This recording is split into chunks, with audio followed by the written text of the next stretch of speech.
Assalamualaikum warahmatullahi wabarakatuh. Baiklah, di sini saya akan melanjutkan lagi lanjutan materi kita dari pertemuan keempat kemarin, ya. Yang mana kemarin materi yang kita bahas yaitu bagaimana cara membuat dokumen yang baru ataupun kanvas yang baru, ya. Baiklah, saya akan melanjutkan bagaimana caranya mewarnai background yang akan kita buat, ya. Nah, kita buat biasanya background yang kita buat ini warna dasarnya adalah putih, ya. Yang mana gambarnya putih biasanya netral, ya, biasa yang kita gunakan, ya. Saya lanjutkan, ya. Nah, bagaimana menampilkan, ya, background kita ini supaya berwarna, ya. Caranya, ya, kita setting dulu, ya, set foreground colornya, kita klik, double klik, ya. Setelah itu kita pilih warnanya, misalnya mau kita pilih warna dasarnya, misalnya apa yang mau kita pilih, kira-kira warnanya misalnya agak ke orange, ya. Nah, ataupun agak warna ke biru-biruan, ya. Nah, biru muda, ya, kita klik di sini.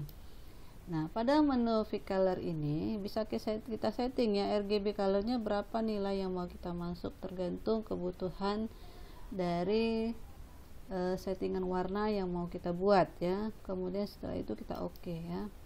Nah, setelah kita klik oke, di sini warnanya akan berubah, ya. Begitu juga dengan set color, sama juga kita double klik di sini, kita setting warnanya apa yang mau kita pilih, ya. Setelah itu baru kita oke. Nah, bagaimana cara mewarnanya, ya? Untuk pemula biasanya saya gunakan, kita klik pada toolbox yang namanya ada gradient, paint, dan 3D material, ya. Kita klik yang namanya paint, ya. Nah, sehingga kursor kita berubah menjadi seperti warna seperti tanda centang, ya. Nah, setelah kita klik, arahkan kursor kita lihat di sini tampilannya sudah berubah, ya. Tampilan apa yang kita klik pada toolbox di sininya otomatis akan berubah. Kita klik sehingga warnanya seperti warna biru. Kemudian kita ingin merubah lagi warna kita, misalnya agak-agak pink, ya, agak-agak keunguan. Nah, kita klik, kita rubah lagi warnanya seperti itu. Nah, itu caranya, gimana caranya kita mewarnai suatu background supaya background kita tampilannya lebih menarik lagi. Biasanya kita pakai gradient. Nah, di dalam gradient ini kita tarik, ya, misalnya kita setting apa sih yang mau kita buat di sini, misalnya agak-agak berwarna seperti ini, kita pilih. Kemudian bila bisa saja kita set, ya, apa yang pada menu ini, ya, kita coba kita tarik garisnya, ya, kira-kira apa sih perubahan yang terjadi, ya. Nah, karena di sini saya berubah jadi warna putih, otomatis kita buat yang ini, ya. Nah, kita tarik garisnya, seperti apa sih perubahannya. Nah, tinggal Anda sukanya settingannya seperti apa, ya. Nah, sehingga warnanya agak bercampur dengan warna putih. Itu cara kita membuat background kita supaya berwarna, ya. Ataupun kita mau polos juga tidak masalah, ya. Nah, baiklah, di sini saya akan menjelaskan sedikit latihan kita, ya. Nah, ada di sini, ya, pada desain grafis ini, pada latihan, ya, pada latihan ini saya akan menjelaskan sedikit bagaimana menggunakan pen tool, ya. Yang mana di sini saya akan mendesain, ya. Nah, ya, seperti ini, ya. Saya akan menjelaskan gimana caranya menggunakan pen tool, ya. Oke, kita lihat di sini, ya. Ada menu pen, ya. Kita aktifkan pen toolnya, ya. Kita klik pen, kemudian kita arahkan titik di sini, ya.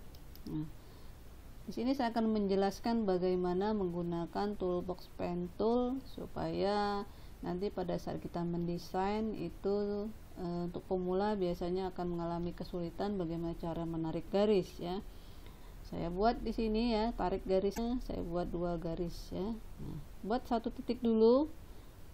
Saya ulangi lagi, kita klik pen tool, kita klik 1 garis, kemudian kita klik 2 garis. Kemudian biasanya kalau satu garis seperti ini akan hanya ada 1 lengkungan. Kita lihat ya, kita coba. Kemudian cara membuat lengkungannya kita menggunakan convert. Kemudian kita arahkan kursor kita ke sini, kita klik, tarik garisnya. Nah, sehingga hanya ada 1 lengkungan. Ya. Hanya ada 1 lengkungan. Nah, gimana supaya kita bisa membuat 2 lengkungan ya? Kita buat lagi ya pen tool yang baru ya. Kita buat itu untuk 1 lengkungan. 1 kita buat ya. Kita matikan titiknya sehingga seperti ini. Nah, ya, kita gunakan lagi convert. Gimana caranya supaya lengkungan kita ada 2 ya. Kita tarik. Nah, sehingga garis lengkungan yang aktif ada 2 ya. Nah, hingga gambarnya seperti itu. Setelah gambarnya udah kita buat seperti ini, bagaimana menghilangkan titik-titik yang sedang aktif ini? Caranya adalah layer, ada erase, kemudian kita pilih save, sehingga gambarnya seperti ini ya. Gimana caranya merubah warna pada objek ini? Caranya kita double klik ya. Nah, kita double klik, kita setting bevel emboss. Biasanya double klik pada bevel emboss. Nah, kita di dalam layer style ini ya, ataupun boleh juga klik kanan ya, kita menampilkan blending of option. Nah, jadi ada 2 cara bagaimana kita menampilkan layer style ya. Nah, tadi saya double klik di sini, kemudian kita buat bevel embossnya ya, kita setting ya. Kemudian ada yang cara kedua, kita pilih, klik kanan, pilih blending option ya, pada save yang aktif ya. Nah, usahakan pada save yang aktif ini kita harus tahu ya, save kita ini ada save 1, berarti kita klik save 1, klik kanan, pilih blending of option. Nah, klik ya. Nah, dalam blending option ini artinya kita mulai setting bevel emboss ataupun inner shadow-nya. Fungsi dari style ini ya untuk membuat objek kita biar lebih menarik kelihatannya ya. Kemudian kita setting di menu bevel emboss-nya, kira-kira nilainya berapa yang mau kita tampilkan ya. Misalnya di inner shadow. Nah, di inner shadow juga ada menu yang harus kita setting. Di dalam menu inner shadow ini ada strukturnya, quality gambar kita akan kita buat ukurannya berapa nanti ya. Nah, sehingga ini walaupun sebelum saya setting gambarnya sudah mulai aktif ya. Nah, gambarnya sudah mulai berbentuk ya, sehingga tampilannya seperti ini ya. Nah, kita coba misalnya bevel embossnya berapa, kita masuk stylenya, pilih inner bevel ya, kemudian smooth ya, kita pilih teknik Q nya, kita pilih smooth, kemudian ukurannya berapa di sini, kita setting berapa nilainya.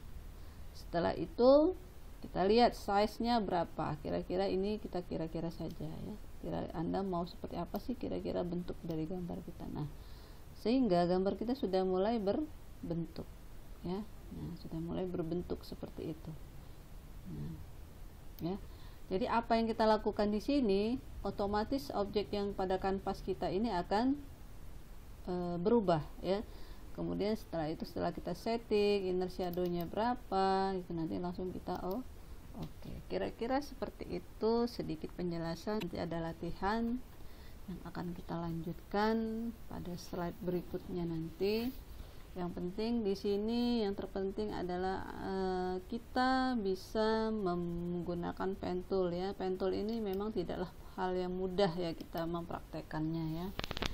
Jadi itu saja sedikit materi mengenai pen tool ya. Nanti latihan berikutnya nanti akan saya praktekkan di pertemuan berikutnya ya. Akhir kata saya tutup, wabillahi taufiq wa hidayah. Wassalamualaikum warahmatullahi wabarakatuh.